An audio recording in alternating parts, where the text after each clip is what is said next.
इयत्ता चौथी विषय परिसर अभ्यास भाग 2 धडा 9वा प्रतापगडावरील पराक्रम. प्रस्तावना. मुलांनो, मागील पाठात आपण पाहिलं की शिवरायांनी परकीय शत्रूंबरोबरच आपल्यातील काही शत्रूंचाही बंदोबस्त केला. वाईच्या मोरेंचा पराभव करून त्यांनी रायगडासारखा मोठा किल्ला, अफाट सैन्य आणि संपत्ती मिळवली होती. शिवरायांच्या या वाढत्या हालचालीमुळे आदिलशाही दरबारात काळजी वाटू लागली होती. या शिवाजीचा आता बंदोबस्त केला पाहिजे, असं आदिलशहाला वाटू लागलं. आदिलशाही हादरली. मुलांनो, तुम्हाला समोर दिसत आहे तो आहे विजापूरच्या आदिलशहाचा दरबार. शिवरायांच्या वाढत्या हालचालींमुळे दरबारातील प्रत्येक जण काळजीत पडला. दरबारात आदिलशाहीतील सर्व सरदार गोळा झाले. त्यातील एक एक तर गाजलेले शमशेर बहाद्दर होते. त्यांच्या तलवारीपुढे शत्रू उभाही राहू शकत नव्हता. असे लोक तेथे हजर होते. आदिलशाही कारभार बघणारी बडी साहेबीण तिथे स्वतः हजर होती. मुलांनो, बडी साहेबीण म्हणजे आदिलशहाची आई. कारण प्रश्नच तेवढा महत्वाचा होता. कोणता प्रश्न होता? तर शिवाजीचा बिमोड कसा करायचा? शिवाजीला कसा संपवायचा? त्याच्या हालचाली कशा थांबवायच्या? बडी साहेबीण हिने दरबारातील सर्व सरदारांना सरळ प्रश्न विचारला. सांगा, कोण तयार आहे शिवाजीचा बंदोबस्त करायला? बड्या साहेबिणीच्या या प्रश्नावर सर्व दरबारात शांतता पसरली. कुणीच काही बोलेना. एवढा मोठा दरबार, त्यातील मोठे मोठे पराक्रमी, धाडसी, शमशेर बहाद्दर सरदार, पण जो तो आपल्या जागी गपचूप बसलेला. शिवरायांशी मुकाबला करण्याचं धाडस कोण दाखवणार? जो तो एकमेकांकडे बघू लागला. एवढ्यात धिप्पाड देहाचा एक सरदार लवून मुजरा करत पुढे आला. त्याचं नाव होतं अफजल खान. अफजल खान हा उंच व दणकट शरीर असणारा सरदार होता. आदिलशाही दरबारातील तो सर्वात पराक्रमी सरदार होता. खानाने विडा उचलला. मुलांनो, ताटातील पानाचा विडा उचलत अफजल खान म्हणाला, शिवाजी? कुठला शिवाजी? त्याला मी जिवंत कैद करून येथे पकडून घेऊन येतो आणि तसा सापडला नाही तर त्याला ठार मारून विजापुरी आणतो. अशा प्रकारे खानाने शिवरायांना मारण्याचा विडा उचलला. म्हणजे ते कार्य आपल्या शिरावर घेतले. अफजल खानाच्या बोलण्यावरून आपल्याला असं समजतं की अफजल खान शिवरायांना तुच्छ आणि कमी लेखत होता. त्याला वाटे, मी त्याला सहज पकडून आणू शकतो. पण मुलांनो, खानाला हे माहीत नव्हतं की शक्तीपेक्षा युक्ती श्रेष्ठ असते. तरीही शिवरायांना अफजल खानाला सामोरे जाणे जड जाणार होते. कारण अफजल खान म्हणजे विजापूर दरबाराचा भारी सरदार होता. त्याच्या अंगात तुफान ताकद होती. लोखंडी पहार हातांनी तो वाकवायचा. चांगल्या किंवा वाईट कोणत्याही मार्गाचा वापर करून आपलं काम करण्यात तो पटाईत होता. अतिशय बलशाली अशा अफजल खानाने शिवरायांना जिवंत पकडून किंवा मारून आणण्याचा विडा दरबारात उचलला. त्यामुळे सारा दरबार खुश झाला. दरबारातील प्रत्येकाला वाटू लागलं, आता शिवाजी भोसला कसला जिवंत राहतोय. थोड्याच दिवसात साखळीने बांधलेला शिवाजी विजापूर दरबारात हजर होणार. नाहीतर धडापासून अलग केलेले त्याचे मुंडके तरी दरबारात हजर होणार, असे दरबारातील प्रत्येकाला वाटत होते. यावरूनच अफजल खानाची ताकद काय होती ते लक्षात येतं. अफजल खान शिवरायांना पकडण्यासाठी मोठ्या ऐटीने थाटामाटाने विजापुरातून बाहेर पडला. त्याने आपल्याबरोबर फार मोठी फौज व लढाईचं सामान घेतलं. अफजल खान यापूर्वी 12 वर्षे वाईचा सुभेदार होता. त्यामुळे त्याला त्या प्रांताची चांगली माहिती होती. मोठ्या गुर्मीने व घमेंडीत तो महाराष्ट्राची वाट चालू लागला. स्वराज्यावरील संकट. मुलांनो, अफजल खान महाराष्ट्रावर चाल करून येत होता तेव्हा शिवराय राजगडावर होते. त्यांना अफजल खान आपल्याला पकडण्यासाठी चालून येतोय ही बातमी कळली. अफजल खान मोठ्या फौजेसह स्वराज्यावर चालून येत आहे, हे स्वराज्यावर मोठे संकट आहे हे शिवरायांनी ओळखलं. तरीही शिवराय डगमगले नाहीत, घाबरले नाहीत. त्यांनी विचार केला, खान कपटी आहे, म्हणजे सरळ मार्गाने न जाता तो दगा-फटका करणार आहे. त्याची फौज मोठी आहे, त्या तुलनेत आपलं राज्य लहान आहे. आपलं सैन्यही कमी आहे आणि अशा परिस्थितीत आपण जर त्याच्याशी उघड्या मैदानावर समोरासमोर लढायला गेलो, तर त्याच्यापुढे आपला निभाव लागणार नाही. आपण पराभूत होऊ. त्यापेक्षा आपण खानाशी शक्तीने सामना न करता युक्तीनेच सामना करू, असं शिवरायांनी ठरवलं. त्यांनी जिजामातींशी चर्चा केली, त्यांचा सल्ला घेतला. तसेच त्यांचे आशीर्वाद घेतले आणि ते राजगडावरून निघून प्रतापगडाकडे गेले. अफजल खानाचे डावपेच. मुलांनो, शिवराय राजगडावरून प्रतापगडावर गेल्याची बातमी खानाला कळताच खान चिडला. खान 12 वर्षे याच परिसरात असल्याने त्याला माहीत होतं की प्रतापगडावर चालून जाणं सोपं नव्हतं. कारण प्रतापगड डोंगरात होता. त्याच्या भोवती घनदाट जंगल होते. वाटेत उंच उंच डोंगर होते. फौजेला चढून जाण्यासाठी चांगली वाट नव्हती. तसेच खानाजवळ असलेल्या तोफा चढवायला वाट नव्हती. शिवाय तेथे जंगली जनावरांचा सुळसुळाट होता. अशा परिस्थितीत प्रतापगडावर चाल करून जाणे खानाला अशक्य वाटू लागले. मग त्याने शिवरायांनी प्रतापगडावरून उतरून खाली यावे म्हणून डाव खेळण्यास सुरुवात केली. त्याने तुळजापूरच्या भवानी मातेच्या मंदिराची व पंढरपूरच्या विठ्ठलाच्या मंदिरांची तोडफोड केली. तसेच आसपासच्या छोट्या मोठ्या मंदिरांची तोडफोड करून स्वराज्यातील रयतेचा छळ केला. लोकांची घरे लुटली, पिकांचे नुकसान केले. हे सर्व करण्यामागे त्याचा हेतू हा होता की हे सर्व ऐकून शिवराय प्रतापगड सोडतील आणि प्रतिकार करायला गडाबाहेर येतील. परंतु शिवरायांनी खानाचा डाव ओळखला. त्यांनी प्रतापगड सोडलाच नाही. तेव्हा खानाने दुसरा डाव टाकला. नुकसान करूनही शिवराय ऐकत नाहीत म्हटल्यावर त्याने प्रेमळपणाचे सोंग घेऊन शिवरायांना निरोप पाठवला. तुम्ही माझ्या मुलासारखे आहात. मला भेटायला या. आमचे किल्ले परत द्या. तुम्हाला मी आदिलशहाकडून सरदारकी देतो. अफझल खानास वाटले की सरदारकीची आशा दाखवल्याने शिवाजी आपल्याकडे येईल, आपल्याला शरण येईल. परंतु तसेही झाले नाही. शेरास सव्वा शेर. मुलांनो, कपटी, दयामाया ज्याला माहीत नाही असा स्वार्थी खान आपल्याशी प्रेमाने बोलतोय म्हणजेच यात खानाचा काहीतरी डाव आहे हे शिवरायांनी पटकन ओळखले. ते सावधगिरीने वागत होते. म्हणून त्यांनी खानालाच प्रतापगडाखाली खेचून आणण्याचे ठरवले. त्यांनी खानाला निरोप पाठवला. खान साहेब, मी तुमचे किल्ले घेतले. माझ्याकडून मोठी चूक झाली. मी तुमचा अपराधी आहे. मला माफ करावे. आपणच प्रतापगडाखाली भेटायला यावे. मला तिकडे येण्याची भीती वाटते. या निरोपातून शिवरायांनी खानाला असं भासवलं की शिवाजी खानाला घाबरतात. त्यांची चूक त्यांना मान्य आहे. शिवरायांचा निरोप ऐकून अफझल खान हसला. आपली दाढी कुरवाळत तो म्हणाला, वाह, बहुत खुशी. म्हणजे शिवाजीचे उत्तर ऐकून त्याला खूप आनंद झाला. तो भित्रा शिवाजी कसली माझ्याशी लढाई करणार? त्यापेक्षा आपणच त्याला भेटायला जावे आणि एका भेटीतच त्याला चिरडून टाकावे, असे ठरवून खान शिवरायांना प्रतापगडाखाली भेटायला तयार झाला. शिवरायांच्या निरोपामुळे खान जास्त बिनधास्त, बेसावध झाला. त्याच्या मनात स्वतःविषयी फाजील आत्मविश्वास निर्माण झाला. शिवरायांना हेच हवं होतं. भेट ठरली. मुलांनो, शिवराय आणि खान यांच्या भेटीची जागा प्रतापगडाच्या खालच्या माचीवर ठरली. दिवस ठरला, वेळ ठरली. भेटीच्या वेळी दोघांनी आपल्याबरोबर एक एक सेवक आणावा आणि आपले 10 अंगरक्षक ठरलेल्या ठिकाणी दूर ठेवावेत असे ठरले. अंगरक्षक म्हणजे आपण ज्यांना आजच्या काळात बॉडीगार्ड म्हणतो ते. महाराजांनी खानासाठी प्रतापगडाच्या पायथ्याशी चांगली वाट तयार करून घेतली. तसेच भेटीसाठी छानसा शामियाना उभारला. मुलांनो, शिवराय खानाच्या भेटीला तयार झाले असले तरी ते खूप सावधगिरीने वागत होते. त्यांनी आपल्या सैन्याच्या निरनिराळ्या तुकड्या केल्या. जंगलात कोणी कोठे लपून राहायचे, काय करायचे याबद्दल सैन्याला त्यांनी सूचना दिल्या. त्यांनी सर्व प्रकारचा बंदोबस्त केला. शिवरायांनी भेटण्याची सर्व तयारी केली. एवढे करूनही शिवरायांना अनेक जण सल्ला देत होते की शिवरायांनी खानाला भेटू नये. खान कपटी आहे. तो कधी दगाफटका करील ते सांगता येणार नाही. पण शिवरायांनी कोणाचंही न ऐकता खानाला भेटायचे नक्की ठरविले. भेटीची तयारी.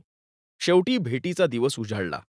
सकाळी शिवरायांनी प्रतापगडावरील भवानी मातेच्या मंदिरात जाऊन भवानी देवीचे दर्शन घेतले. त्यांनी पोशाख घालण्यास सुरुवात केली. पायात सुरवार चढवली. अंगात चिलखत घातले. चिलखत म्हणजे युद्धात स्वतःच्या रक्षणासाठी अंगावर घालण्यात येणारे लोखंडाचे आवरण. हे चिलखत पोलादापासून बनवलेले असते. त्यावर जरीचे कुडते व अंगरखा घातला. जिरे टोपावर मांदिल बांधला. शिवरायांनी आपल्या डाव्या हाताच्या बोटात वाघनखे चढवली. अस्तनीत म्हणजे बाहीत बिचवा लपवला. त्यांनी आपल्या सोबत पट्टा घेतला. अशा तऱ्हेने शिवराय खानाच्या भेटीसाठी तयार झाले. शिवराय पोशाख करून बाहेर आले. बाहेर सरदार उभे होते. शिवराय त्यांना म्हणाले, गड्यांनो, आपापली कामे नीट करा. भवानी आईचा आशीर्वाद आपल्या सोबत आहे. ती आपल्याला यश देणार आहे. पण समजा आमचे काही बरे वाईट झाले, तर तुम्ही धीर सोडू नका. संभाजी राजांना गादीवर बसवा. माँसाहेब जिजामाता यांच्या आज्ञेप्रमाणे वागा. स्वराज्य वाढवा. रयत सुखी करा. आम्ही निघालो." असे म्हणून शिवराय भेटीला निघाले. मुलांनो, हा स्वराज्यावरती आलेला सर्वात वाईट प्रसंग होता. शिवरायांनाही आपल्या प्राणाची खात्री नव्हती. अखेरचा निरोप घ्यावा त्या पद्धतीने शिवरायांनी सर्वांचा निरोप घेतला. परंतु त्यांच्या मनात यशाची खात्री होती आणि त्याच जोरावर ते खानाच्या भेटीला निघाले.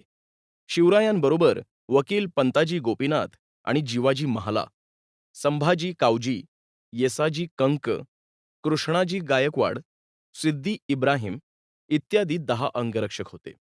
शिवरायांच्या येण्यापूर्वीच खान शामियान्यात आलेला होता. शिवाजी आला की कसा त्याला चिरडून टाकायचा याचा तो विचार करत होता. खानाच्या शेजारी बडा सय्यद नावाचा त्याचा एक शिपाई हत्यार घेऊन उभा होता. तो पट्टा चालवण्यात मोठा पटाईत होता. शिवराय शामियान्याच्या दाराजवळ आले असता समोर बडा सय्यदला पाहून तेथेच उभे राहिले. शिवाजी आत येत नाही ते बघून खानाने शिवरायांच्या वकिलाला विचारले, "शिवाजी राजे आत का येत नाहीत?" खानाच्या प्रश्नावर वकील म्हणाला, शिवराय बडा सय्यदला घाबरत आहेत. त्याला तेवढे तिथून दूर करा." बडा सय्यद दूर झाला. मुलांनो, डोंगरासारख्या पोलादी शरीराच्या खानाला भेटायला आलेल्या शिवाजींना बडा सय्यदची भीती वाटली असेल? नाही. तो तर त्यांचा एक डाव होता. शिवाजींचा खानाला एकटे असताना भेटण्याचा. आता खान एकटाच शामियान्यात होता. शिवराय आत गेले. शिवाजींना पाहताच खान उठला व म्हणाला, "या राजे, भेटा आम्हाला."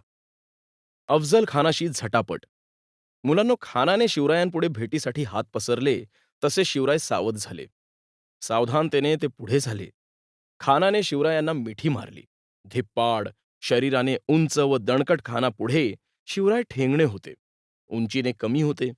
शिवरायांचे डोके खानाच्या छातीवर आले. त्याबरोबर लगेच खानाने शिवरायांना ठार करण्यासाठी त्यांची मान आपल्या डाव्या काखेत दाबली आणि दुसऱ्या हाताने शिवरायांच्या कुशीत कट्यारीचा वार केला. खानाने केलेल्या कट्यारीच्या वाराने शिवरायांच्या अंगावरील अंगरखा टर्रकन फाटला. अंगरख्याखाली चिलखत होते म्हणून शिवराय वाचले. मुलांनो, विचार करा, शिवरायांनी जर पुढचा विचार न करता बेसावधपणे खानाची भेट घेतली असती तर शिवाजी महाराजांचा शेवट त्याच भेटीत झाला असता. मग कसले स्वराज्य आणि कसले सुराज्य, ही सर्व स्वप्ने बनून राहिली असती. पण सावधगिरीने विचार केल्यामुळे शिवराय वाचले. त्यांनी खानाच्या पोटात वाघनखे खुपसली. डाव्या हाताच्या अस्तनीत लपवलेला बिचवा उजव्या हाताने काढून त्यांनी तो खसकन खानाच्या पोटात खुपसला. खानाची आतडी बाहेर पडली. शिवरायांच्या एकावर एक माऱ्यामुळे खान कोसळला. एवढ्यात खानाचा वकील कृष्णाजी भास्कर पुढे आला. त्याने शिवरायांवर तलवारीचा जीव घेणा वार केला. पण शिवरायांनी पट्ट्याच्या एका धावात त्याला ठार केले. शामियान्यात चाललेल्या हालचालींचा व तलवारींचा आवाज ऐकून खानाचा शिपाई बडा सय्यद शामियान्यात घुसला. तो शिवरायांवर वार करणार एवढ्यात शिवरायांचा निष्ठावंत मावळा जिवाजी महाला धावून आला. शिवरायांच्या वरचा वार आपल्या अंगावर घेऊन जिवाजी महालाने एका घावात त्यास जागच्या जागी ठार केले. जिवा महालचा हा पराक्रम सांगणारी म्हणच पुढे पडली, "होता जिवा म्हणून वाचला शिवा." जिवा महालाने जर बडा सय्यदचा तो घाव स्वतःवर घेतला नसता तर त्यातच शिवरायांचे काही बरे वाईट झाले असते. त्यावेळी झालेल्या संघर्षात शिवरायांच्या दुसऱ्या एका मावळ्याने, संभाजी कावजीने मोठा पराक्रम केला. मुलांनो, आपण म्हणतो महाराजांनी स्वराज्य निर्माण केले, परंतु त्या स्वराज्य निर्मितीत मोलाची कामगिरी बजावणारे असे मावळे महाराजांना भेटले, म्हणूनच ही अशक्य कामगिरी ते करू शकले. म्हणूनच शिवराय सुद्धा मावळ्यांवरून जीव ओवाळून टाकत असत. अफझल खानाच्या फौजेची दाणादाण. मुलांनो, खानाला यमाच्या घरी पाठवून शिवराय प्रतापगडाच्या पायथ्यावरून गडावर गेले. आधीच ठरल्याप्रमाणे त्यांनी गडावरून इशाऱ्याची तोफ दिली. जंगलात, डोंगरात, दऱ्यात लपून बसलेले शिवरायांचे सैन्य इशाऱ्याची वाटच बघत होते. तोफेचा इशारा मिळताच त्यांना कळले की शिवरायांनी खानाला संपवले व शिवराय सुखरूप आहेत. त्यांच्या अंगात उत्साह व नवचैतन्य निर्माण झाले. एवढा वेळ दबा धरून बसलेले शिवरायांचे सैन्य खानाच्या फौजेवर तुटून पडले. खानाच्या फौजा बेसावध होत्या. त्यांना कळेनासे झाले की काय होत आहे ते. त्यांची पळता भुई थोडी झाली. त्यांना पळून जायलाही वाट सापडेना. मराठ्यांनी पळून जाणाऱ्या खानाच्या फौजेचा वाऱ्यासारखा वेगाने पाठलाग केला आणि त्यांचा धुव्वा उडवला. दिसेल त्याला मराठा सैन्य मारत कापत सुटले. यातून अफझल खानाचा मुलगा फाझल खान कसाबसा वाचला व विजापूरला जाऊन पोहोचला. त्याने प्रतापगडावर घडलेली सर्व हकीकत विजापुरात जाऊन सांगितली. खानाच्या वधाची बातमी ऐकून विजापुरात हाहाकार उडाला. विजापुरात प्रत्येकाच्या तोंडी फक्त शिवाजींच्या पराक्रमाचे किस्से होते. विजापूरचा सर्वात बलाढ्य सरदार शिवरायांनी गारद केला होता. त्यामुळे शिवरायांचे नाव स्वराज्यात व स्वराज्याबाहेरही मोठ्या आदराने घेतले जाऊ लागले. त्यांच्या पराक्रमाचे पोवाडे सह्याद्रीच्या कडेकपारीतून घुमू लागले. मुलांनो, अशा तऱ्हेने शिवरायांनी स्वराज्यावर आलेले संकट दूर करून स्वतःच्या पराक्रमाची झलक आपल्या शत्रूंना दाखवून दिली. इयत्ता 4 विषय परिसर अभ्यास भाग 2 धडा 10 शर्थीने खिंड लढवली. मुलांनो, मागील पाठात शिवरायांनी प्रतापगडाच्या पायथ्याला अफझल खानाचा कोथळा काढून विजापूर दरबारात आपली दहशत कशी निर्माण केली ते आपण पाहिले. या पाठात आपण स्वराज्यावर आलेल्या आणखी एका भयानक संकटावर शिवरायांनी कशी मात केली त्याची माहिती घेणार आहोत. पन्हाळा जिंकला आणि आदिलशाह चिडला. मुलांनो, अफाट शक्तीच्या अफझल खानाला शिवरायांनी ठार केल्यामुळे विजापूर दरबारात हाहाकार माजला होता. त्यातच शिवरायांनी विजापूरच्या आदिलशहाच्या ताब्यातील पन्हाळागड जिंकला. त्यामुळे आदिलशहा भयंकर चिडला. पन्हाळागड आजच्या कोल्हापूर जिल्ह्यात आहे. शिवरायांच्या या करणीमुळे आदिलशहा खूप अस्वस्थ झाला. त्याला अन्नपाणी गोड लागेना. शिवाजीचा बंदोबस्त आता केलाच पाहिजे, नाहीतर पुढे जाऊन हा आपल्या डोक्याला ताप देणार हे त्याने ओळखले. शिवरायांना संपविण्यासाठी त्यांनी पराक्रमी, चालाख, शूर अशा सिद्दी जोहर या सरदाराची निवड केली. शिवरायांचा बंदोबस्त करण्यासाठी सिद्दी जोहर फार मोठी फौज घेऊन विजापुराहून पन्हाळागडाकडे निघाला. अफझल खानाचा मुलगा फाझल खानही आपल्या वडिलांच्या वधाचा बदला घेण्यासाठी त्याच्याबरोबर निघाला. पन्हाळगडाचा वेढा. मुलांनो, विजापूर दरबारातील शूर सरदारांपैकी एक शूर सरदार म्हणजे सिद्दी जोहर. हा शूर पण क्रूर होता. तो कोणाला दया माया दाखवत नसे. आपले काम करण्यासाठी तो वाटेल ते करायला तयार असे. त्याची सैन्यातील शिस्त कडक होती. त्याने पन्हाळगडाला चारही बाजूने वेढा दिला. वेढा एवढा कडक होता की आत मुंगीही जाऊ शकत नव्हती. त्यावेळी शिवराय पन्हाळगडावरच होते. सिद्धीच्या वेढ्यामुळे शिवराय आत कोंडले गेले. महाराजांना गडावरून बाहेर पडण्यास मार्ग मिळत नव्हता. थोड्याच दिवसात पावसाळा सुरू होणार होता. पावसाळा सुरू झाला की सिद्धी वेढा उठवील असे शिवरायांना वाटले. पावसात सिद्धीचे सैन्य काय पहारा देतील असे शिवरायांना वाटले. पण झाले उलटेच. पाऊस सुरू होताच त्याने वेढा अधिकच कडक केला. गडावरची शिदोरी संपत आली. आता काय करावे, शिवरायांपुढे मोठा प्रश्न पडला. मुलांनो, पूर्वीच्या काळी गडांवर अन्नधान्य साठविण्यासाठी कोठारे असत. कधी असा वेढा गडाला पडला तर त्या अन्नधान्याचा वापर केला जात असे. ते अन्नधान्यही आता संपत आले होते. आता काहीतरी केले पाहिजे हे शिवरायांनी ओळखले. सिद्धीच्या सैन्याशी लढावे तर सिद्धीचे सैन्य अफाट व युद्ध साहित्याने सज्ज होते, तर शिवरायांचे सैन्य मूठभर होते. लढाई करायची म्हटले तर आपल्याला पराभव पत्करावा लागेल. आजपर्यंत स्वराज्यासाठी केलेले सर्व कार्य वाया जाईल हे शिवरायांनी ओळखले. म्हणून त्यांनी शक्तीने नव्हे तर युक्तीने सुटका करून घेण्याचे ठरविले. शिवरायांनी लगेच सिद्धीला निरोप पाठवला. लवकरच किल्ला तुमच्या स्वाधीन करतो. शिवाजीचा निरोप ऐकून सिद्दी खुश झाला. त्याने ते मान्य केले. अनेक दिवसांच्या वेढ्याच्या कामाने सिद्धीचे सैनिक कंटाळले होते. त्यांनी आपल्या कामात कोणतीही हयगय केली नव्हती. अतिशय कडक पहारा दिला होता. आता शिवाजी शरण येत आहे हे ऐकून त्यांना आनंद झाला. एवढे दिवस घेतलेल्या मेहनतीचे फळ मिळाले असे त्यांना वाटले. त्यामुळे सिद्धीचे सर्व सैन्य खाणे-पिणे, गाणे बजावणे व हुक्का पाणी यात दंग होऊन गेले. पण मुलांनो, त्यांना हे कुठे माहीत होतं की हा तर शिवरायांचा एक डाव होता.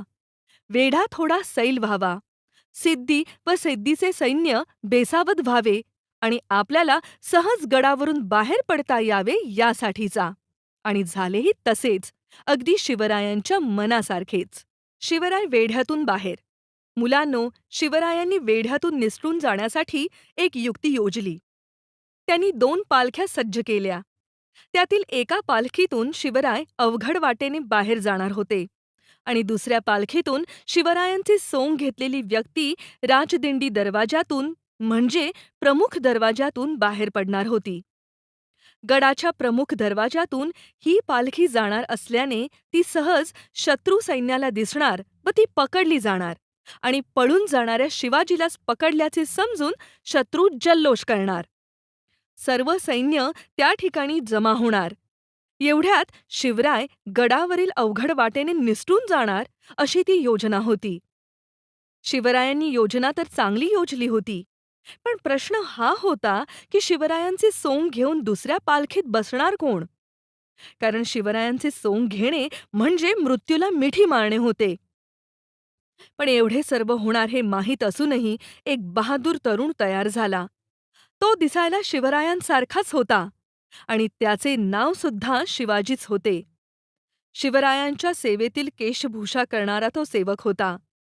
हा शिवाजी मोठा धाडसी होता. म्हणूनच तो मृत्यूच्या दाढेत जायला तयार झाला. ठरल्याप्रमाणे सोंग घेतलेल्या दुसऱ्या शिवाजीची पालखी राजदिंडीच्या दरवाजातून बाहेर पडली. रात्रीची वेळ होती. मुसळधार पाऊस पडत होता. शत्रूचे काही सैनिक मौजमस्ती करण्यात दंग झाले असले तरीही काही सैनिक पहारा देत होते. त्यांनी ही पालखी पकडली. अशा पालखीतून शिवाजीशिवाय दुसरे कोण जाईल? त्यामुळे शिवाजीराजांनाच पकडले असे समजून त्यांनी ती पालखी सिद्दी जौहरच्या छावणीत नेली. आयता शिवाजी आपल्या तावडीत सापडला म्हणून तेथे जल्लोष सुरू झाला. याच दरम्यान शिवराय दुसऱ्या अवघड वाटेने गडाबाहेर पडले. याची शत्रूला जराही खबर लागली नाही. शिवरायांसोबत बाजीप्रभू देशपांडे आणि त्यांचे निवडक सैनिक होते. सोबत बांदल देशमुख यांची फौजही होती. एवढ्या फौज फाट्यासह शिवराय पुढे निघाले. तोपर्यंत इकडे थोड्या वेळाने त्या दुसऱ्या शिवाजीचे सोंग उघडकीस आले. हा खरा शिवाजी नाही हे समजताच सिद्धी रागाने लाल झाला. त्याने त्याच ठिकाणी त्याच क्षणी सोंग घेतलेल्या शिवाजीला ठार केले. शिवरायांसाठी, स्वराज्यासाठी या शिवाजीने स्वतःचा जीव दिला होता. तो अमर झाला. आजही शिवाजी महाराजांचा इतिहास बघताना त्याचे नाव व कार्य आपोआपच समोर येते. याला म्हणायचे स्वामीनिष्ठा. शिवाजी आपल्याला फसवून निसटून गेल्याचे लक्षात येताच सिद्धी रागाने चवताळून गेला. एवढ्या दिवसांची मेहनत काही क्षणात वाया गेली होती. त्याने लगेचच सिद्दी मसूद या आपल्या सरदाराला मोठी फौज घेऊन शिवरायांचा पाठलाग करण्यास पाठविले. पाठलाग चालू झाला. सिद्दी मसूद व त्याच्या सैन्याने वाऱ्याच्या वेगाने शिवरायांचा पाठलाग करून दिवस उजाडता पांढरपाणी ओढ्यावर त्यांना गाठले. शिवराय अडचणीत सापडले. त्यांनी कशी तरी घोडखिंड ओलांडली. बाजीप्रभूचा बाणेदारपणा. मुलांनो, रागाने पिसाळलेले सिद्धीचे सैनिक जोराने खिंडीकडे येत होते. शिवरायांना पन्हाळगडावरून निसटून विशाळगडावर जायचे होते. परंतु त्यांना वाटले आता विशाळगड गाठणे कठीण आहे. शत्रू आपल्या जवळ येऊन पोहोचला आहे. कोणत्याही क्षणी तो आपल्यावर हल्ला करेल. ते बाजीप्रभूला म्हणाले, बाजी, अवघड वेळ आहे. पुढील वाट चढणीची. मागे शत्रू असताना ही चढण चढणे अवघड आहे. आता आपल्या हाती विशाळगड लागत नाही. चला, शत्रूला उलटून तोंड देऊया. शिवरायांच्या लक्षात आले होते की आता शत्रूशी 2 हात करण्याशिवाय आपल्याकडे पर्याय नाही. शिवाजी पूर्णपणे हतबल झाले होते.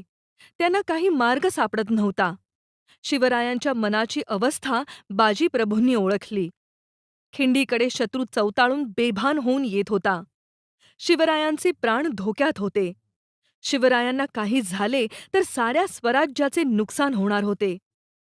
बाजीप्रभूंच्या ही गोष्ट लक्षात आली. बाजीप्रभूंनी शिवरायांना कळकळीने सांगितले, महाराज, तुम्ही थोडे सैनिक घेऊन विशाळगडाकडे चला. उरलेल्या सैनिकांसह मी खिंडीत उभा राहतो. महाराज, मी मरेन, पण शत्रूला खिंडत चढू देणार नाही. एक बाजी गेला तर तुम्हाला दुसरा मिळेल. पण स्वराज्याला शिवाजी महाराजांची गरज आहे. आपले सैन्य थोडे आहे. शत्रूचे सैन्य अफाट आहे. त्यांच्या समोर आपला निभाव लागणार नाही. तुम्ही येथे क्षणभरही थांबू नका. आम्ही शत्रूला खिंडीत रोखून धरतो. तुम्ही गडावर पोहोचेपर्यंत शत्रूला आम्ही येथेच थोपवू. मुलांनो, केवढीही स्वामीनिष्ठा! आपल्या राजासाठी प्राण द्यायला मागे पुढे न पाहणारे एवढे एकनिष्ठ मावळे क्वचितच एखाद्या राजाला मिळाले असतील. बाजींना माहीत होते, हजारो मेले तरी चालतील, पण हजारोंचा पोशिंदा मरता कामा नये. म्हणूनच बाजी प्रभूंनी आपल्या जीवाची पर्वा न करता शिवरायांना विशाळगडाकडे पाठविले. बाजी प्रभूंची स्वामी भक्ती बघून शिवरायांचे मन गहिवरून आले. पण त्यांना स्वराज्याचे ध्येय गाठायचे होते. स्वराज्य मिळवायचे होते. रयतेला सुखी करायचे होते. त्यांनी मन आवरले. शिवराय बाजीला प्रेमाने भेटले व म्हणाले, आम्ही गडावर जातो. तेथे आम्ही पोहोचताच तोफांचे आवाज होतील. मग तुम्ही ताबडतोब खिंड सोडून विशाळगडाकडे निघून या. असे म्हणून शिवराय विशाळगडाकडे निघाले. शत्रूला रोखले. मुलांनो, जीवावर दगड ठेवून अतिशय जड अंतकरणाने बाजी प्रभूला खिंडीत मागे ठेवून शिवराय विशाळगडाकडे निघाले. बाजीने शिवरायांच्या पाठमोऱ्या मूर्तीला लवून मुजरा केला.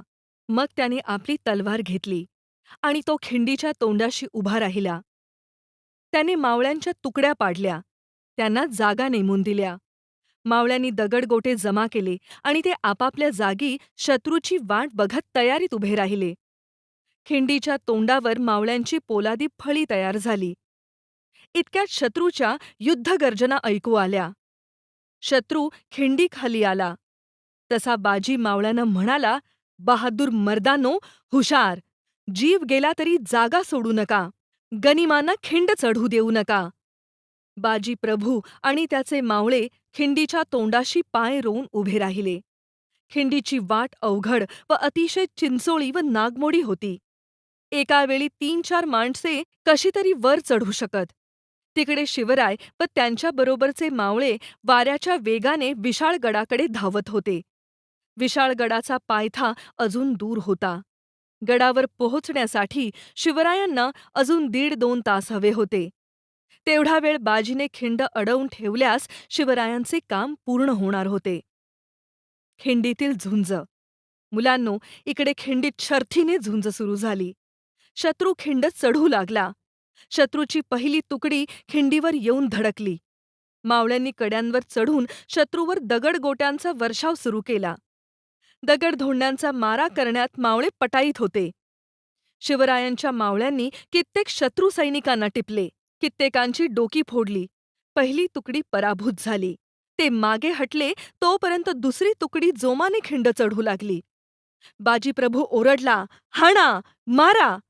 आपल्या सरदाराच्या ओरडण्याने मावळ्यांच्यात नवे चैतन्य निर्माण झाले. अधिक उत्साहाने हर हर महादेव अशी गर्जना करत ते शत्रूवर तुटून पडले. पुन्हा मावळ्यांनी शत्रूच्या दुसऱ्या तुकडीवरही दगडांचा वर्षाव सुरू केला. दगडाचा मार लागताच शत्रू धडाधड जमिनीवर कोसळू लागला. आपल्या मावळ्यांच्या सहकाऱ्यांच्या पराक्रमावर खुश होऊन बाजी ओरडला, शाब्बास माझ्या पठ्ठ्यांनो! फेका आणखी दगड, ठेचा गनिमांना, होऊ द्या अजून जोराचा मारा. शाब्बास तुमची! शत्रूची दुसरी तुकडीही गारद झाली. मसूदचे एवढे सैन्य, पण त्यांचा मराठ्यांपुढे टिकाव लागेना. तिकडे शिवराय विशाळगडाकडे जात होते. गडाचा पायथा जवळ येत होता. प्रत्येक क्षण महत्वाचा होता. शिवाजी पन्हाळगडावरून निसटला तर त्याला जवळचा गड हा विशाळगडच होता आणि तो विशाळगडावरच जाणार म्हणून चतुर सिद्धी जौहरने आधीच विशाळगडाला वेढा दिला होता. शिवरायांनी आपल्या निवडक साथीदारांसह शत्रूवर हल्ला चढविला. शत्रूबरोबर झुंज देत शिवराय पुढे सरकत होते. ते आपल्या मावळ्यांसह शत्रूची कोंडी फोडून विशाळगडाच्या माथ्याकडे धाव घेत होते. यामध्ये विशाळगडाचा किल्लेदार रंग्या नारायण मोरे याने मोठ्या धाडसाने किल्ला लढविला. व येथे सुद्धा सिद्धीला पराभूत केले.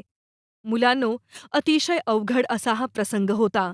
जरा जरी चूक झाली असती तरी ती स्वराज्याला व शिवरायांना धोक्यात आणणारी ठरणार होती. बाजीचा पराक्रम. मुलांनो, शिवराय तिकडे माथ्याकडे वाटचाल करत शत्रूला तोंड देत होते, तर इकडे घोडखिंडीत शर्थीची झुंज अजून चालू होती. पहिल्या 2 तुकड्या गारद झालेल्या पाहून सिद्दी मसूद चिडला होता. त्याची 3री तुकडी खिंड चढू लागली. मराठ्यांनी आपले सगळे शौर्य पणाला लावले. शत्रू सैन्याने बाजीला घेरले. बाजी प्रभूवर सर्व बाजूने हल्ला चढवला. असे म्हणतात की शत्रूच्या सरदाराला मारले की शत्रू आपोआप शरण येतात. तोच डाव मसूदने या ठिकाणी टाकला. शत्रूच्या माऱ्याने घाबरून न जाता बाजी जास्तच रागाने व जोशाने लढू लागला. त्याने आपला पराक्रम पणाला लावला. शरीरातील उरली-सुरली ताकद एकवटून तो लढू लागला. त्याच्या अंगावर अनेक वार झाले, जखमा झाल्या, अंगातून रक्ताच्या धारा वाहू लागल्या. तरीही त्याने खिंडीचे तोंड सोडले नाही. त्याचे सारे शरीर रक्ताने न्हाऊन निघाले, तरीही तो मागे हटला नाही. आपला सरदार रक्तात माखलेला आहे हे पाहून मावळ्यांचे अवसान गळून जाऊ नये म्हणून मध्येच त्याने ओरडून मावळ्यांना सूचना दिली. त्याच्या सूचनेबरोबर मावळ्यांनी शत्रूवर जोराचा मारा केला. शत्रू मागे हटला. बाजी प्रभू शत्रूच्या माऱ्याने घायाळ झाला होता. तरीही एखाद्या जातीवंत सेनापतीसारखा मावळ्यांना झुंज चालू ठेवण्यास बजावत होता. त्याचे सर्व लक्ष तोफांच्या आवाजाकडे होते. ती पावनखिंड. एवढ्यात तोफेचा आवाज कडाडला. तोफांचे आवाज बाजीच्या कानी पडले. महाराज गडावर पोहोचले. मी माझी चाकरी बजावली. आता मी सुखाने मरतो, असे म्हणून त्या स्वामी भक्त बाजी प्रभूने प्राण सोडला. ही बातमी विशाळगडावर महाराजांना समजली. तेव्हा त्यांना खूप दुःख झाले आणि ते म्हणाले, बाजी प्रभू देशपांडे स्वराज्यासाठी धारातीर्थी पडले. बांदलांच्या लोकांनी युद्धाची शर्थ केली. मुलांनो, अवघे 300 सैनिक घेऊन बाजी प्रभूने शत्रूचे 14,000 सैनिक मारले होते. मसूदचे प्रचंड नुकसान झाले. आपले 300 सैनिक मृत्युमुखी पडले असले तरी एकेका मावळ्याने 55 ते 60 मुघलांना मारले होते. मगच ते मृत्युमुखी पडले होते. इतके शूर मावळे इतिहासात क्वचितच पाहायला मिळतात. बाजी प्रभूसारखे देशभक्त होते म्हणून स्वराज्याचे पाऊल पुढे पडले. बाजी प्रभू व इतर मराठा सैनिकांच्या बलिदानामुळे त्यांच्या रक्ताने घोडखिंड पावन झाली, पवित्र झाली. म्हणून घोडखिंड पावनखिंड नावानेच इतिहासात अमर झाली. धन्य ते वीर आणि धन्य धन्य तो बाजी प्रभू. मुलांनो, शिवरायांनी या लढाईत आपले प्राण गमावणाऱ्या मावळ्यांचा मरणोत्तर सन्मान केला. बाजी प्रभूंच्या घरी स्वतः जाऊन त्यांच्या नातेवाईकांचे सांत्वन केले, त्यांना धीर दिला. त्यांच्या मुलांना पालखीचा मान दिला. शिवरायही आपल्या मावळ्यांच्या बलिदानाला विसरले नाहीत. अशा अनेक शूरवीरांच्या बलिदानातूनच स्वराज्य उभे राहिले. धडा 11. शाहिस्ता खानाची फजिती. प्रस्तावना. मुलांनो, विजापूरच्या आदिलशहाला शिवाजी महाराजांनी चांगलेच हैराण करून सोडले होते.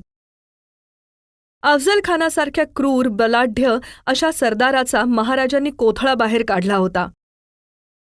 तर पन्हाळा गडाच्या वेढ्यातून महाराज सिद्दी जौहरला फसवून बाहेर पडले होते. अनेक प्रयत्न करूनही शिवाजी महाराज काही आदिलशहाच्या हाती लागत नव्हते. शिवराय त्याच्या प्रत्येक डावाला पुरून उरत होते. त्याच्या एकापेक्षा एक पराक्रमी सरदारांना महाराजांनी आपला हिसका दाखवला होता. एवढे करूनही शिवाजी हाती लागत नाही म्हटल्यावर शेवटी आदिलशहाने नरमाईचे धोरण स्वीकारले. त्याने शिवरायांशी तह केला आणि शिवाजी महाराजांचे मराठ्यांचे स्वतंत्र राज्य त्याने मान्य केले. त्यामुळे काही काळासाठी का होईना मराठ्यांच्या साम्राज्याला आदिलशहामुळे होणारा त्रास थांबला. त्यामुळे स्वराज्याची दक्षिणेकडील बाजू काही काळासाठी सुरक्षित झाली. आदिलशहाला धडा शिकवून त्याला आपले राज्य मान्य करायला लावून मग शिवराय उत्तरेतील मुघलांकडे वळले. महाराजांनी त्यासाठी काय केले याची माहिती आपण या पाठातून घेणार आहोत. शाहिस्ता खानाची स्वारी. मुलांनो, या काळात औरंगजेब हा दिल्लीचा मुघल बादशाह होता. हा मुघल बादशहांपैकी सर्वात क्रूर, धर्मवेडा असा बादशाह होता. संपूर्ण हिंदुस्थानवर मुघलांचे वर्चस्व असावे असे त्याला वाटत असे. त्याने मध्य हिंदुस्थानपर्यंतचा सर्व भाग जिंकून घेतला होता. आता त्याचे लक्ष दक्षिणेकडे होते. अशातच शिवाजी महाराजांनी त्याच्या प्रदेशावर स्वाऱ्या केल्या. त्यामुळे बादशाह औरंगजेब चांगलाच चिडला होता. त्याला असे वाटे की मी एवढा मोठा बादशाह, एवढे मोठे माझे सैन्य, संपत्ती असताना माझ्या मुलखावर हा शिवाजी कशा स्वाऱ्या करू शकतो. या विचाराने तो भयंकर चिडला. त्यामुळे मुघल सैन्य स्वराज्यावर स्वाऱ्या करू लागले. त्यांच्या स्वाऱ्यांनी संपूर्ण महाराष्ट्र ढवळून निघाला. प्रचंड हानी हे सैन्य स्वराज्याला पोहोचवू लागले. असे असतानाही मुघलांच्या मुलखावर शिवरायांनी स्वाऱ्या केल्या. त्यामुळे बादशाह आणखी चिडला. त्याने शिवरायांचा बंदोबस्त करण्यासाठी व त्यांना धडा शिकवण्यासाठी त्याचा मामा शाहिस्ता खान याला पाठवले. तो शिवाजी महाराजांच्या पुण्यावर चालून आला. त्याच्याबरोबर औरंगजेबाने 2,50,000 सैन्य पाठवून दिले. शेकडो उंट, हत्ती आणि तोफा, दारुगोळे, शस्त्रास्त्रे यांसारख्या अनेक वस्तू आपल्याबरोबर घेऊन शाहिस्ता खान पुण्याकडे निघाला. त्याची सेना एखाद्या समुद्रासारखी अफाट व मोठी वाटत होती. शिरवळ, शिवापूर, सासवड अशी गावे घेत घेत शाहिस्ता खान आला. त्याने पुरंदर किल्ल्याला वेढा दिला. तो पुढे पुढे स्वराज्याकडे जाऊ लागला. पण त्याला मराठ्यांचा दणका अजून माहीत नव्हता. ज्यांचे खेळणे म्हणजे झाडावर चढणे, डोंगरदऱ्या पार करणे, वाऱ्याशी शर्यत लावणे, अशा शिवाजींच्या मर्दशुरांशी त्याला लढा द्यायचा होता. खानाला पण माहीत होते मराठे मावळे कसे चपळ व चतुर आहेत. त्यामुळे त्याने मराठ्यांशी आडवळणी लढाई न करता खुल्या मैदानात लढाई करण्याचे ठरविले. एकदा मात्र डोंगराच्या खिंडीत मराठ्यांनी शाहिस्ता खानाला गाठले. खिंड म्हणजे 2 डोंगरांमधील वाट होय. मराठे अतिशय चपळ, भीमथडीच्या तट्टांवर बसणारे, चटणी भाकरी खाऊन अंगात काटकपणा आलेले, अंगावर घोंगडी टाकायची व वाऱ्याच्या वेगाने डोंगर दऱ्यांमधून धावपळ करत निघून जायचे. अशी कौशल्ये अंगी असलेल्या शूरांपुढे शाहिस्ता खानाचा काय निभाव लागणार होता. मराठे गनिमी कावा करण्यात पटाईत. शत्रू बेसावध असताना अचानकपणे त्यांच्यावर ते हल्ला करत व पटकन निघून जात. मराठ्यांच्या गनिमी काव्यामुळे शाहिस्ता खानाचे सैन्य हैराण झाले, वैतागले. त्यांना मराठ्यांची कोणतीच चाल कळेना. ते अगदी गोंधळून गेले. शेवटी कंटाळून त्यांनी पुरंदरचा वेढा उठवला. फिरंगोजी नरसाळा. पुरंदरचा वेढा उठल्यानंतर शाहिस्ता खान पुण्याकडे वळला. त्याने पुण्यापासून 18 किलोमीटर पुणे नाशिक रस्त्यावर असलेला चाकणचा किल्ला घेतला. शाहिस्ता खानाला वाटले होते की चाकणचा किल्ला एका हल्ल्यातच आपल्याला मिळेल. पण त्याची निराशा झाली. किल्ल्याचा प्रमुख फिरंगोजी नरसाळा याने पराक्रम गाजविला. 2 महिने शाहिस्ता खानाचे सैन्य चाकणच्या किल्ल्याभोवती तळ ठोकून बसले होते.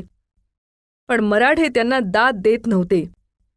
शाहिस्ता खानाचे सैन्य दिवसभर दमून भागून छावणीत झोपत असत.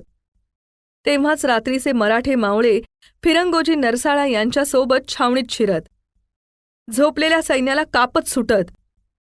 छावणीत सर्वत्र गोंधळ उडे. शत्रू झोपेतून जागा होईपर्यंत मराठे मुख्य दरवाजातून आत निघून जात असत.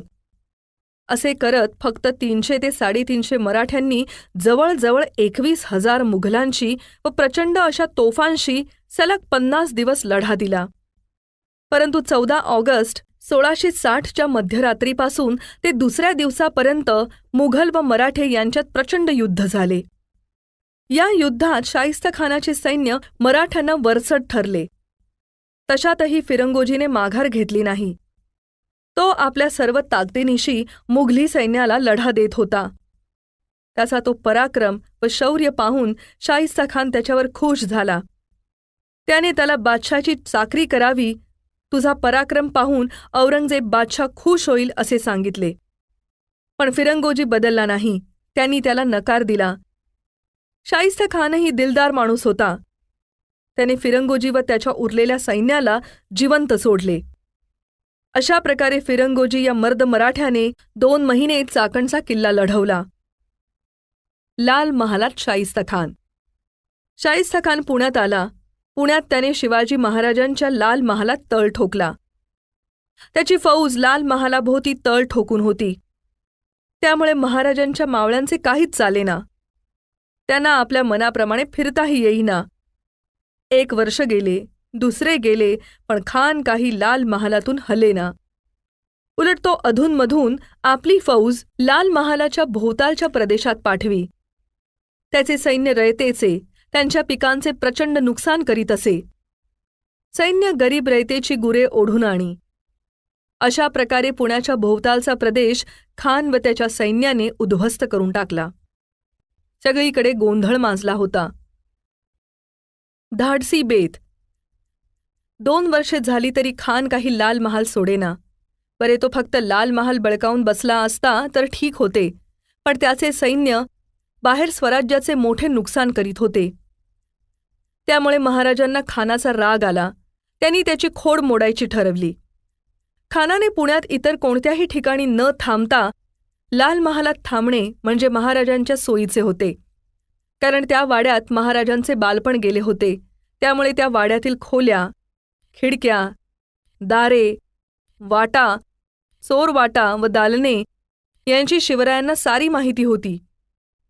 याशिवाय शिवरायांचे हुशार हेर गुपचूप खानाकडील माहिती चोरून काढण्यासाठी खानांच्या सैन्यात व लाल महाल परिसरात वेश बदलून शिरले होते. महाराजांचा बेत अतिशय धाडसी होता. स्वतः शाहिस्ता खान जिथे झोपतो त्या महालात रात्री शिरावे आणि त्याला उडवावे असा बेत शिवरायांनी आखला होता. मुलांनो, किती धाडसी बेत होता हा. महाराज लाल महालाभोवती असलेल्या 1.25 लाख सैन्याचा खडा पहारा चुकवून लाल महालात शिरणार होते. जिथे मुंगीलाही शिरायला जागा नव्हती तेथून महाराज आत जाणार होते. हत्यारबंद मराठ्यांना गावातच यायला शाहिस्ता खानाने मनाई केली होती. हत्यारबंद म्हणजे तलवार, भाला व इतर शस्त्रे असलेल्या मराठ्यांना गावात येऊ दिले जात नव्हते. मग अशा परिस्थितीत शिवाजी महाराज थेट शाहिस्ता खानाच्या महालातच घुसणार होते. शिवरायांनी लाल महालावर हल्ला करण्याचा दिवस निश्चित केला. तारीख 5 एप्रिल 1663ची रात्र. वाजत गाजत लग्नाची वरात चालली होती. पुढे चंद्रज्योती जळत होत्या. वरातीत शेकडो लोक नटून थटून चालले होते. कोणी पालख्यांमध्ये होते, कोणी मेण्यात बसले होते, तर कोणी पायी चालत निघाले होते. शिवराय वरातीतील लोकांसारखा वेश परिधान करून आपली माणसे घेऊन त्या वरातीत शिरले. वरात लाल महालाला वळसा घालून पुढे निघून गेली. सर्वत्र सामसूम शांत झाले. शिवराय व त्यांची माणसे वरातीतून बाहेर पडून लाल महालाच्या भिंतीकडे सरकली.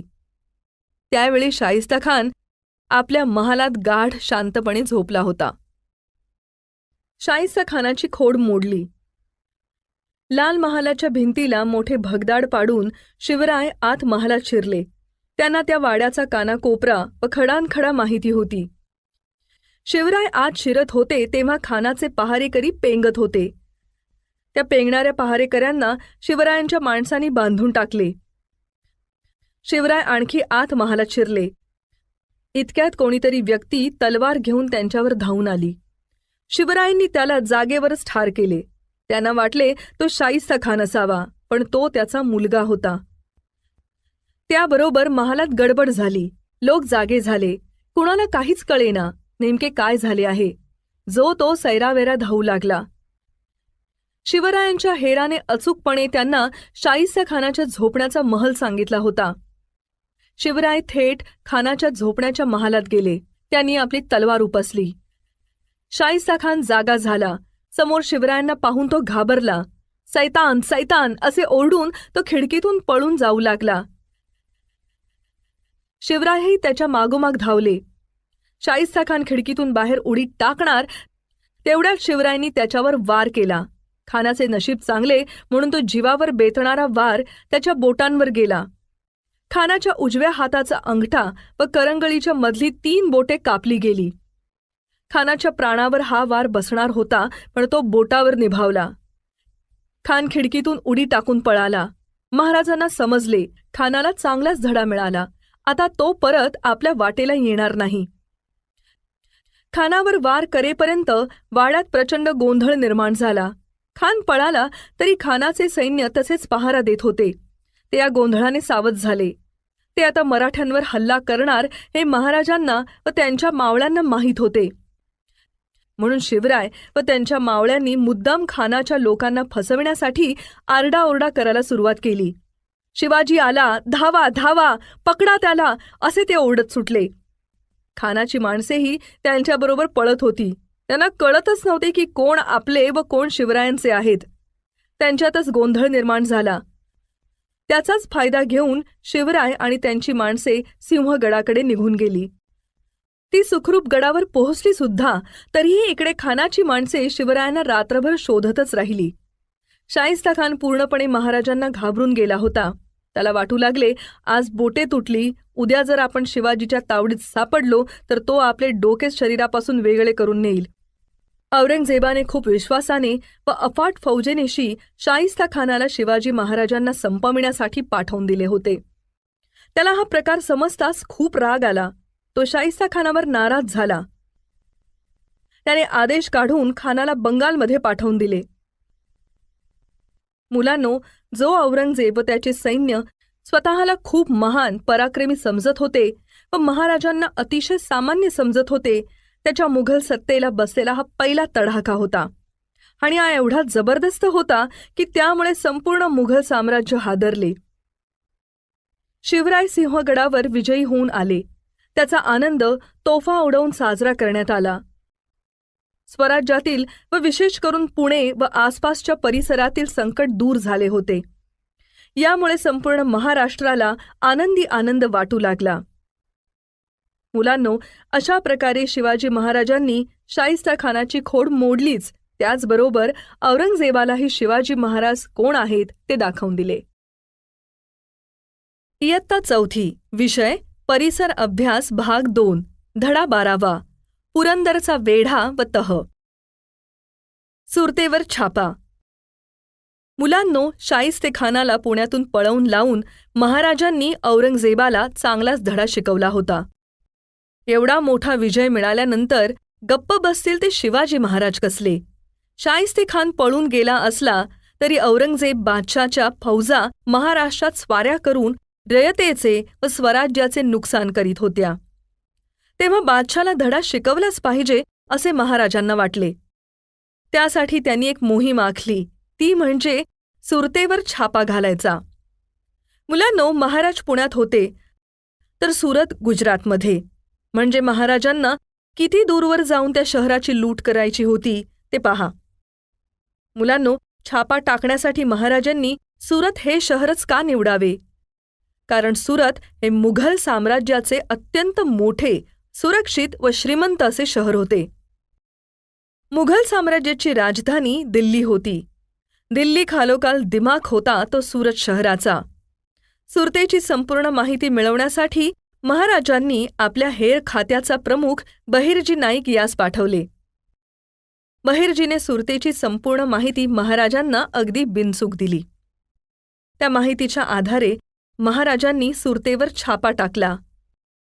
कारण औरंगजेबाच्या सैन्याने गेली अनेक वर्षे स्वराज्याचे मोठे नुकसान केले होते. या सर्वांची भरपाई महाराजांना सुरतेतून वसूल करायची होती. लक्षावधी रुपयांची लूट त्यांनी छाप्यातून मिळवली. मुलांनो, आपण मागील पाठातून पाहिले की अफझल खान किंवा मुघल सरदार हे जेव्हा स्वराज्यावर चालून आले तेव्हा त्यांनी मंदिरे, देवालये, इतर धार्मिक स्थळे यांची प्रचंड नासधूस केली होती. परंतु महाराजांनी असे काहीही केले नाही. तशी ताकीद त्यांनी आपल्या सैन्याला मावळ्यांना दिली होती. त्यांचे एकच ध्येय होते, सुरतेत मिळेल तेवढे धन संपत्ती मिळवणे व तेथून निघून जाणे. त्यामुळे सुरतेची लूट करीत असताना महाराजांनी नीती किंवा आपले तत्त्व सोडले नाही. त्यांनी चर्च किंवा मशिदी यांना हात लावला नाही. तसेच त्यांनी स्त्रियांना त्रास दिला नाही. औरंगजेब लाहोरमध्ये असताना त्याला सुरतेच्या लुटीची बातमी मिळाली. सुरतेवरील या आक्रमणामुळे बादशाह भयंकर चिडला. सुरतेसारखे बलाढ्य व श्रीमंत शहर लुटले आणि शिवाजी निघून गेले हे कळताच त्याने मराठ्यांचे राज्य नष्ट करण्याचा निश्चय केला. आता शिवाजीला नमविण्यासाठी पराक्रमी व बलाढ्य तसेच अनुभवी सरदाराला पाठविले पाहिजे हे त्याने ओळखले. त्यासाठी त्याने एक रजपूत सरदार मिर्झा राजे जयसिंग याची निवड केली. मिर्झा राजे हे अतिशय शूर व धैर्यवान होते. कधीच हार न पाहिलेल्या अशा या सरदाराची निवड औरंगजेबाने एकाही लढाईत न हरलेल्या शिवाजी महाराज यांना हरविण्यासाठी केली. बादशाने मिर्झा राजे जयसिंग यांच्या सोबतीला दिलेर खान हा आपला विश्वासू सरदार दिला होता. तसेच खूप मोठा खजिना आणि अफाट दारुगोळा बरोबर दिला. जयसिंग आणि दिलेर खान प्रचंड फौजेबरोबर दक्षिणेत येऊन पोहोचले. स्वराज्यावर फार मोठे संकट आले. सुरतेच्या मोहिमेवरून शिवराय परतले. तोच सन 1664 मध्ये त्यांना कर्नाटकातून एक दुःखाची बातमी समजली.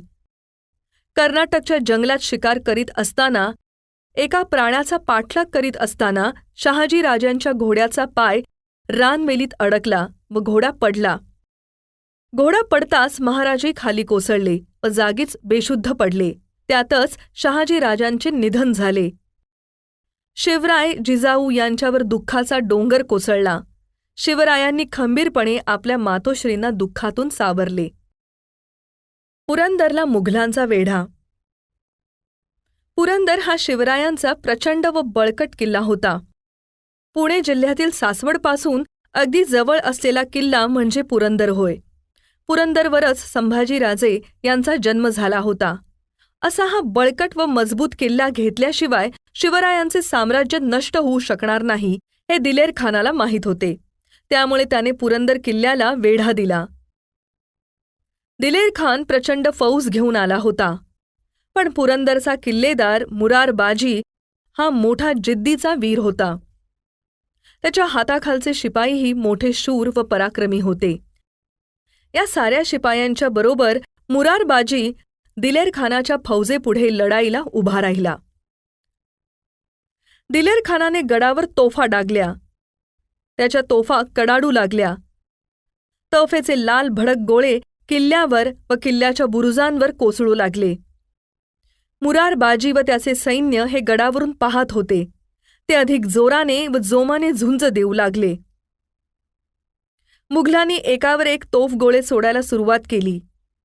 माचीचा बुरुज या माऱ्यात कोसळला. बुरुज म्हणजे तटबंदीमध्ये काही ठराविक अंतरावर तटबंदीपासून पुढे आलेले बुरुज असत. या बुरुजांवर तोफा ठेवल्या जात असत. हे बुरुज काही किल्ल्यांवर अर्धगोलाकार, त्रिकोणी, षटकोनी अशा आकाराचे असत. तर असा पुरंदर गडाचा बुरुज तोफांच्या माऱ्यामुळे खाली कोसळला. मुघल गडाच्या माचीवर घुसले. माची म्हणजे किल्ल्यावरील बाले किल्ल्याखालील सपाट प्रदेश होय आणि बाले किल्ला म्हणजे किल्ल्यावरील सर्वात आतील सुरक्षित ठिकाण होय.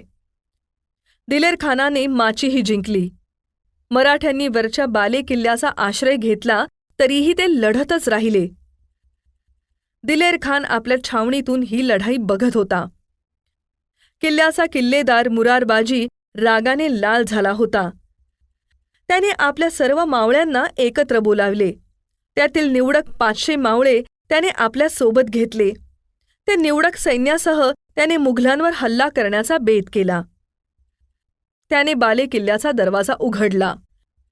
हर हर महादेव अशी गर्जना करत मुरार बाजी आणि त्याचे मावळे मुघल सैन्यावर अक्षरशः तुटून पडले. थोडा वेळ जबरदस्त लढाई झाली. मुरार बाजी प्राणानिशी लढत होता. तलवार हातात घेऊन तो वाऱ्याच्या वेगाने शत्रूशी लढत होता. मुघलांचे सैन्य खूप होते. तरीही मराठ्यांनी त्या सैन्याचा संपूर्णतः पराभव केला. त्यांना सळो की पळो करून सोडले. अखेर मुघलांनी माघार घेतली. ते दिलेर खानाच्या छावणीकडे आपला जीव वाचविण्यासाठी भीतीने पळत सुटले. त्या पळणाऱ्या मुघल सैन्याचा पाठलाग मुरारबाजी व त्याच्या सैन्याने सुरू केला. पाठलाग करत करत मुरारबाजीचे सैन्य दिलेर खानाच्या छावणीत घुसले. त्याचबरोबर छावणीत एकच गोंधळ सुरू झाला. सर्वजण किंकाळ्या मारत पळू लागले. घाईघाईने दिलेर खान हत्तीवर अंबारीत बसला. दिलेर खानाने समोर पाहिले तर त्याला बेभानपणे शत्रू सैन्यावर तुटून पडणारा मुरारबाजी दिसला. मुरारबाजीची तलवार कोणाच्या छातीत, कोणाच्या डोक्यात तर कोणाच्या घशात घुसत होती. मुघल आ की ऊ करायच्या आधीच मृत्युमुखी पडत होते. मुरारबाजी कोणालाही जुमानत नव्हता. त्याचे शौर्य बघून दिलेर खान थक्क झाला. त्याला वाटू लागले की हा माणूस आहे की वारा. पुरंदरचा तह. मुघलांच्या पुढे महाराजांची शक्ती चालेना, युक्ती उपयोगी पडेना. आपण मुघलांच्या अफाट सैन्याशी मुकाबला करू शकणार नाही. आपण जे कमविले आहे ते सर्व गमावून बसावे लागणार आहे. तेव्हा आता काहीही न करता काही काळ आपण माघार घेणेच योग्य आहे, असा विचार करून महाराजांनी तह करण्याचे ठरवले. शिवराय स्वतः मिर्झा राजे जयसिंगाकडे गेले. त्यांनी त्याचे मन वळविता येईल असे बोलणे चालू केले. ते म्हणाले, मिर्झा राजे, आपण राजपूत आहात. आमचे दुःख आपण जाणता. बादशहाच्या स्वाऱ्यांनी महाराष्ट्र उद्ध्वस्त झाला आहे. लोकांचे हाल होत आहेत. लोक सुखी व्हावे म्हणून आम्ही स्वराज्याचे काम हाती घेतले आहे. आपणही हे काम हाती घ्या. मी आणि माझे मावळे आपल्या पाठीशी उभे राहू. जयसिंग धूर्त होता. आपल्या हुशारीने त्याने शिवरायांना तह करण्यास सांगितले. महाराजही या तहास तयार झाले. हा तह 1665 साली मिर्झा राजे जयसिंग व शिवाजी महाराज यांच्यात पुरंदर गडावर झाला. म्हणून या तहास पुरंदरचा तह असे म्हणतात. या तहात शिवरायांनी मुघलांना 23 किल्ले व त्या किल्ल्यांखालचा 4 लक्ष होनांचा प्रदेश देण्याचे कबूल केले. मुलांनो, होन हे एक शिवाजी महाराज यांच्या काळातील चलन होते. ते सोन्यापासून बनवले गेले होते. या होनाचे वजन सुमारे 2.7 ग्रॅम ते 2.9 ग्रॅम इतके असायचे. तर असा 4 लक्ष होन उत्पादन असणारा प्रदेश मुघलांस देण्याचे महाराजांनी कबूल केले. पुरंदरचा तह झाला. याचवेळी शिवरायांनी दिल्लीजवळील आग्र्यास जाऊन बादशाह औरंगजेब यांची भेट घ्यावी असे जयसिंगाने सुचवले. त्यांच्या सुरक्षिततेची हमी मिर्झा राजे जयसिंग यांनी घेतली. जयसिंगाने सुचविलेल्या गोष्टीवर महाराजांनी विचार केला. त्यांना माहीत होते औरंगजेब कपटी आहे. त्याच्या चेहऱ्यावर एक असते व मनातून वेगळाच डाव शिजत असतो. त्याने बादशहाची गादी मिळावी म्हणून स्वतःच्या भावांना मारले होते. त्याचा पिता शहाजहान यासुद्धा त्याने गादीसाठी नजरकैदेत ठेवले होते. त्यातच शहाजहानचा मृत्यू झाला होता. आपल्या रक्ताच्या नात्यांच्या माणसांना तो मारू शकतो, मग आपण तर त्याचे कट्टर शत्रू आहोत. तो आपल्याशी दगाफटका करणार नाही हे कशावरून? महाराजांच्या मनात अनेक शंका आल्या, पण प्रसंगाला सावधगिरीने तोंड द्यावे असे त्यांनी ठरविले. खूप विचार करून त्यांनी आग्र्याला जाण्याचा निर्णय घेतला. त्यांनी हा निर्णय मिर्झा राजे जयसिंगांना कळवला. अशा तऱ्हेने पुरंदरचा तह पार पडला आणि शिवाजी महाराज आग्र्याला जायला तयार झाले.